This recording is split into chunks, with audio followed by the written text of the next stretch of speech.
It's a pleasure to be here, celebrating KTH Campus 100 years. Today I will talk about my research area, which is about energy storage and finding good ways of storing heat and cold. This is important for the development of sustainable energy systems.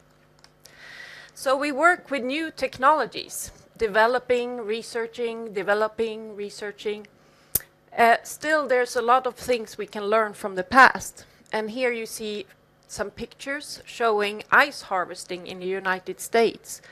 Before the time of refrigeration, there was a need to harvest these ice blocks and store them to be used for cold throughout the year. Storing cold in ice is a very compact form of cold storage. And in fact, you can store about 1 order of magnitude as much cold in a block of ice compared to storing the cold in cold water. So being inspired from this, me and my research team, we work on compact thermal energy storage, compact ways of storing heat and cold. And if we can succeed in developing these, we will help in enabling us to use the intermittent, fluctuating renewable energy sources like sun and wind to a larger extent. We will help to also make use of industrial surplus heat instead of wasting it because we move the energy in time. And we can also help in stabilizing the electricity grid and build robust energy systems. So if we talk about arriving to a near 100% renewable energy portfolio, we make use of these fluctuating energy sources like wind and sun. If we are to use these intermittent sources, for example, in the concentrating solar power system, we will be able to do that better with a storage. So we think of batteries. We think of pumped hydro storage to manage the electrical system. But also, many times, our demands are thermal in nature. So looking at the buildings, we have a demand for heat and cold. Electricity is an excellent energy carrier, but with storing heat and cold, we can alleviate the demand peaks and help interacting with these fluctuating sources. Speaking about industrial surplus heat, here we have terawatt hours of unused heat coming from our industrial processes, for example, the steel industry. And it's very hard to make use of this heat because these processes are intermittent in nature themselves. It is batch-style processes, and often the industry is located far away from where there is a demand for heat. So if we instead build an energy system where we have storage of heat, we can make use of this instead of wasting it.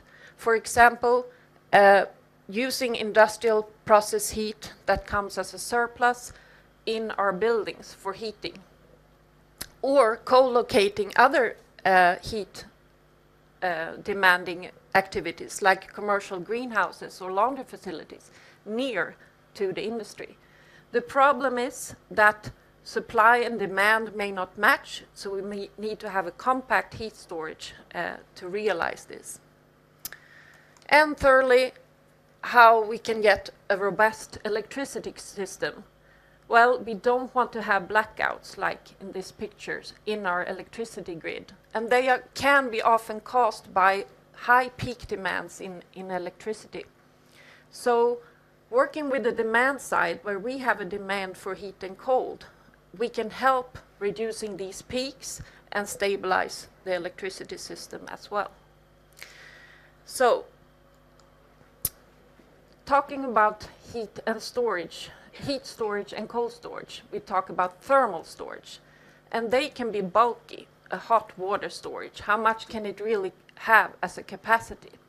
So we look back to the technologies from the past, harvesting the ice, and realize that we can use the fact that materials can store energy when we melt them. So we take a solid material, we heat it, and it melts into a liquid. Then when we want the heat back, we simply cool the liquid, and upon its crystallization, we get the heat back. Thus, we make ice at almost any temperature, and this is where my research is. So we look at materials that can store a lot of energy in this phase change between liquid and heat. And at 0 degrees, here, we have ice.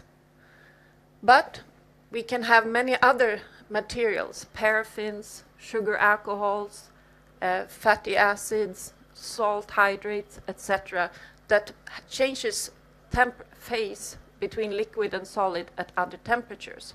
So we can have them for heating applications, even up to industrial processes, concentrating solar power systems, several hundreds of degrees, using materials that melt and freezes again. In my group, we have particularly targeted materials that are of renewable origin. For example, one is erythritol, which is a sugar alcohol, and it can be a byproduct from biorefinery processes. It makes it very interesting. Stores a lot of heat upon melting at around 110 degrees Celsius. So we have characterized the material, then building the prototypes. Here is a tube, shell and tube heat exchanger, where the shell is filled with sugar alcohol, and the heat carrier is circulating through the tube.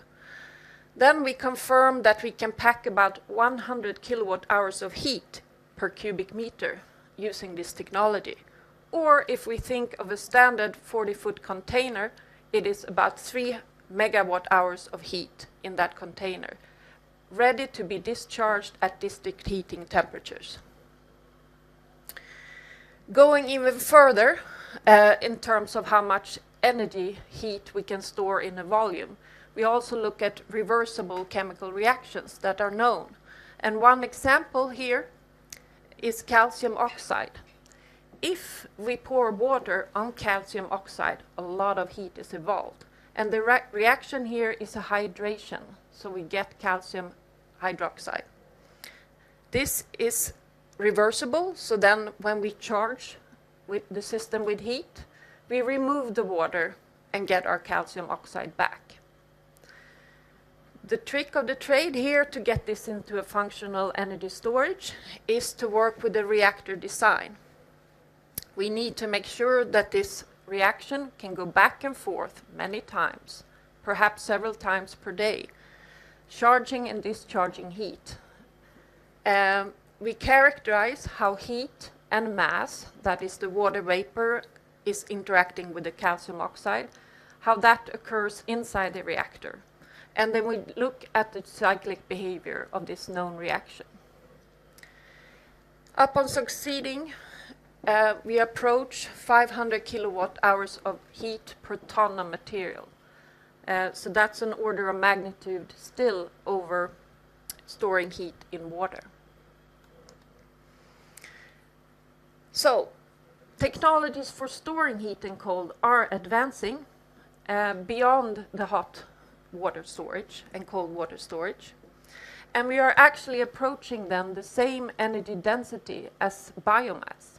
Wet biomass contains about 1 megawatt hour of energy per ton of material. And with these reversible chemical reactions, we are halfway there, 1/2 megawatt hour per ton of heat. And that analogy is important because if we can get these heat storages to function well and be developed for commercial use, it is actually high energy density enough to also transport the heat. Not only store the heat in time, but also transport it in time, using truck, train, or boat concept.